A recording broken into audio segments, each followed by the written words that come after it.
Hi friends, ఇది సత్యనారాయణ వ్రతం అండి. ప్రతి సంవత్సరం కార్తీక పౌర్ణమికి మెట్టుగుట్ట మీద చేస్తారు. మేము చేసుకున్నాం, మీరు చూడండి.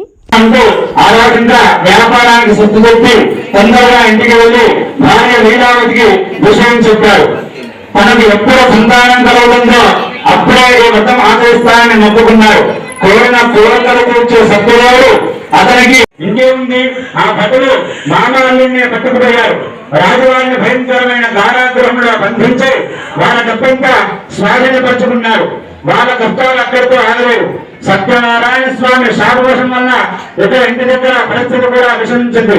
ఇంట్లో దొంగలు పడి సొమ్మంతా దొంగలించారు. తిరగడానికి తిండి లేక, సరైన ఆరోగ్యం లేక వెల్లుల్లో తిరిగి డబ్బు సంపాదించేవారు.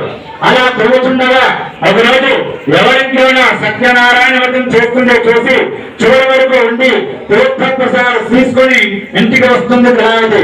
ఆలస్యంగా ఇంటికి వచ్చిన పెళ్ళైన కూతుర్ని ముందు తెలుసుకుంటుంది. అంతేకాదు ఆ వ్రతం నిష్ఠగా చేసి భక్తిగా దేవుని వేడుకుంది.